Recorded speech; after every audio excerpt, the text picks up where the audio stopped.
us now. Raywat, Dr. Tam also saying that the flu's not even here yet. So what do you reckon we need to prepare for? Is looking really bad. I'm not going to miss my words here. RSV is at levels that we weren't prepared for. COVID is still here, of course. And the flu, if you look at the hospitalization levels, rates of the flu, it's a vertical line. So that's increasing rapidly.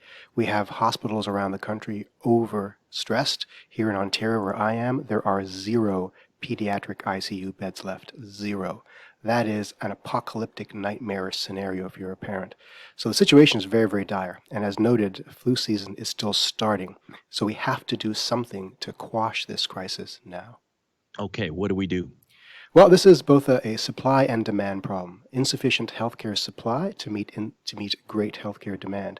So the supply side of this can be addressed in the next few weeks and months, but the demand side has to be addressed right now. Frankly, that means masks. We have to bring back masking in every indoor setting. We know it works. It's worked in the past couple of years. This could probably really, really slow, if not stop the situation in a matter of 4 to 6 weeks. It has to be done right now.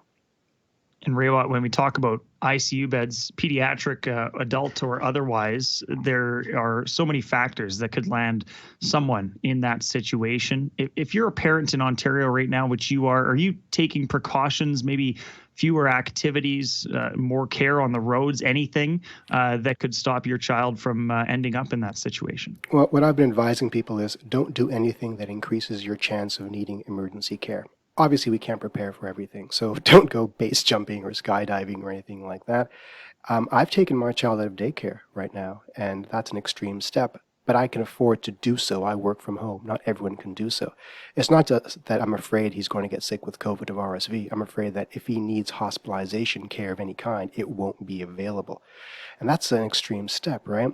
What I tell people is make sure you've got your vaccinations. Make sure your child is fully vaccinated against the flu and against COVID. Do what you can to reduce the risk overall. We can't do everything, but we can do something. We've talked so much about COVID-19 over the last 2.5 years, and every Canadian is ingrained with quite a bit of knowledge on the flu. But I feel like RSV is that third party that it's a bit of an unknown. Can you tell our listeners a little bit about what it is and maybe how it differs from those other two viruses? Yeah, it stands for respiratory syncytial virus. It's a common infection that almost everyone gets. By the time you're 3 years old, you probably had it a couple of times. Most kids do very well with it. It's just that for the very young in particular, those under 5 months of age, your airways are so small that if you get a lot of inflammation or mucus congestion, it can be a life-threatening event.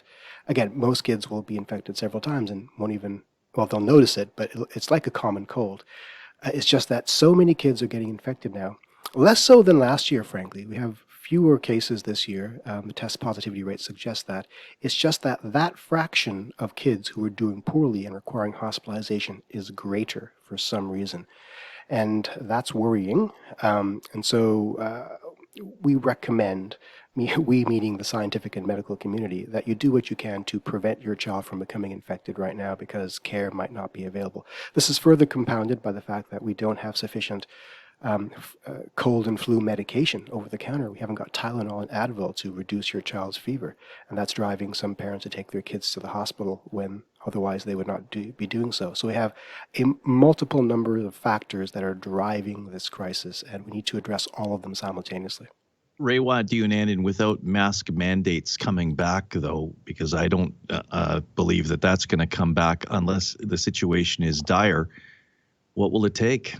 Well, the situation is dire, first of all, and you can do this at the local level. Individual municipalities have the power, I believe, to enact local mask mandates.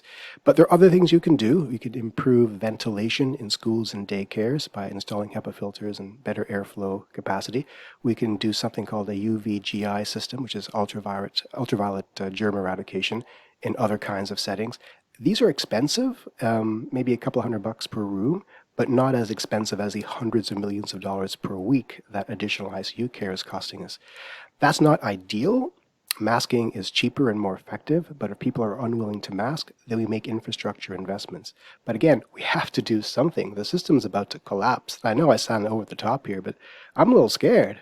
We've never seen this level of overuse of the pediatric hospital system, and to my knowledge, in Canadian history. And we're just starting to see the stresses. So the times are dire. Raywat Deonandan, appreciate the time. Thanks so very much. Thank you. Raywat Deonandan from the